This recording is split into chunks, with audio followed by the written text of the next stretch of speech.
To those guys I'm talking to right now that are sitting in their lines, shaking like a dog's tail shitting, who are wondering what's in store for them tomorrow, also remember your reputation is forged in that hat. Not in the beret, not in the slouch hat. It's the bush hat and the Kevlar helmet. The rest...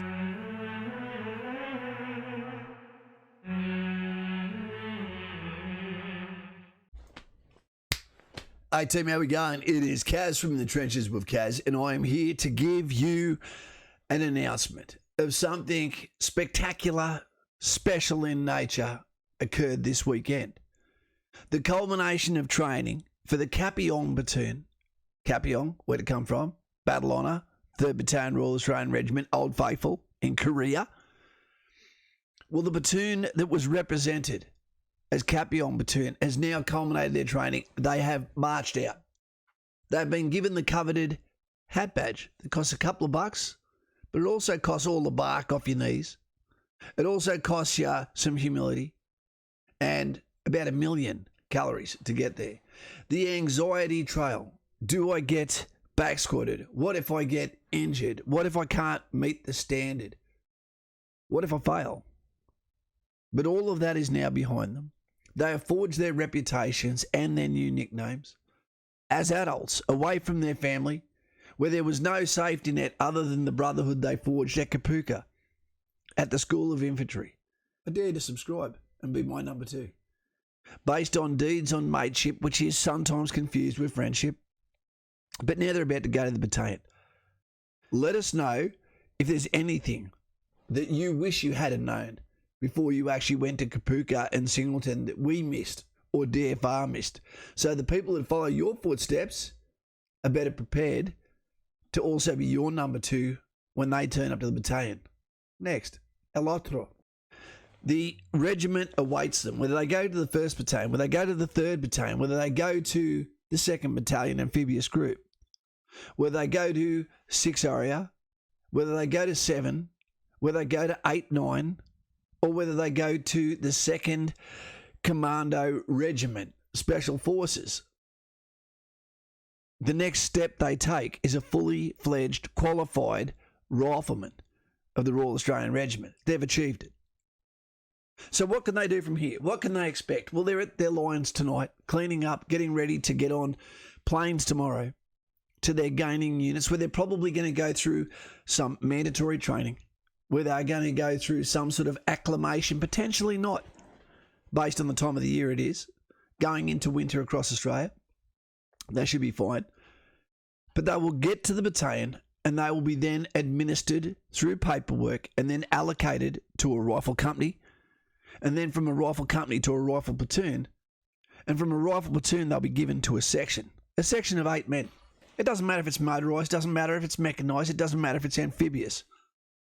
You will now have a section commander that is your father. You will have a 2IC that is your mother. And you will have senior soldiers and new soldiers beside you potentially, and you may go to the platoon by yourself. So be prepared that these are the guys that are going to be spending their time with you and disembarking to go off to course, to go to support company, get promoted, etc. While you follow your journey in the footsteps of the Anzacs to make yourself the best version of yourself on the quest to be the Infantry Australian Soldier, 343, Skippy Badge recipient. Only regular infantry get it. And you've done that now. But there's also no excuses. The metaphorical training wheels have been ripped off your tricycle, and now there's no excuses. There's only reputation or persecution or dismantling or illuminating if you do a good job. What do I recommend to you? What I recommend is you go in humble. Even if you're a tough guy, it doesn't matter.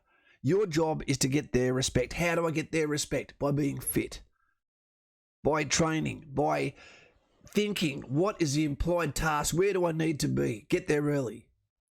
Okay, you're going to have your own room now. Keep it clean. Okay, don't be an introvert.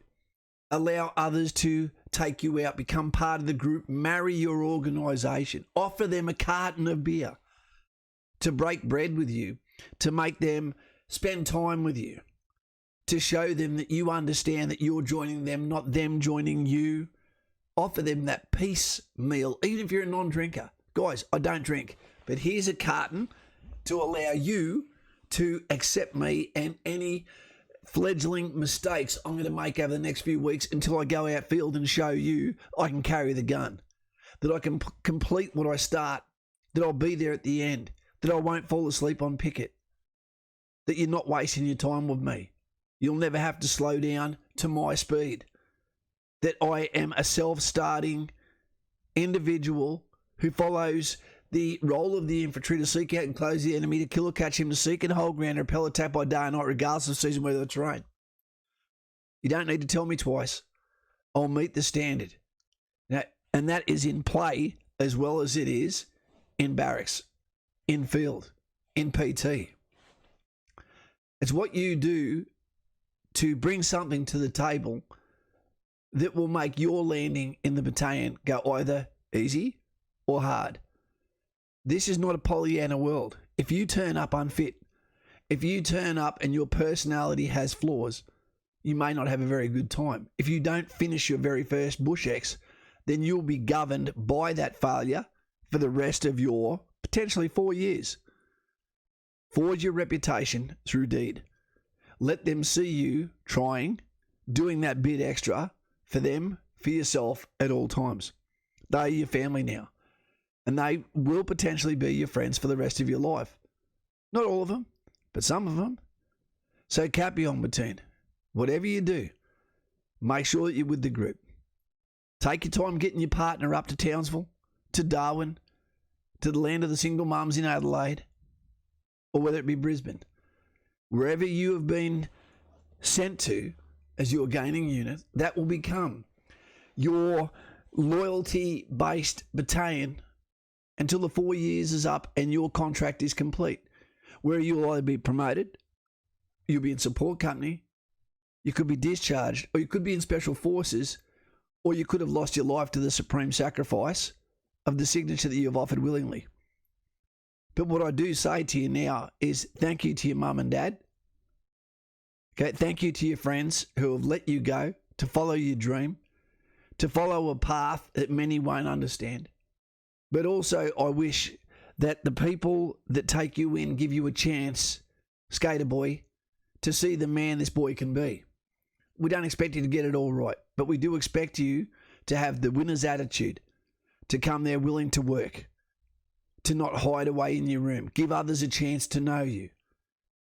Have a little speech. They're going to ask you to tell you a little bit about himself. Let them know about your parents, about your dog, about your missus, are you single or not? Do you drink? Don't you drink? Why you chose that battalion? And they're going to want to know that. So best luck to you. And I hope the soldiering goes well. And you have earned your Skippy Badge just like everyone else within the Royal Australian Regiment had to. And for that makes us brothers as well. Congratulations. Good soldiering. And choose your own adventure. You have. And everything that happens next, you have asked for, and you've signed Her Majesty's certificate of enlistment to say that you were a volunteer in the best small army in the world. I'm always here. I'm always here to help. All the best. Can people give them a thanks down below? Not for their service, but just in the belief that they are someone who followed their dream instead of keeping the path just a conversation. And I wish you all the best for anyone else who's following their footsteps. Take it easy and enjoy your life. Duty first. Thanks, guys and gals. That's Kaz from In the Trenches. Out to you. I was in Kapyong Platoon too. 2nd 4 Battalion was my first battalion. I was scared shitless when I turned up, but I offered me carton. I sculled me beer. I went out and I had a great time, and I finished everything I started. And I made sure that fitness was what defined me. It worked. And here I am today. Still here. Still standing, as Elton John said. So yeah.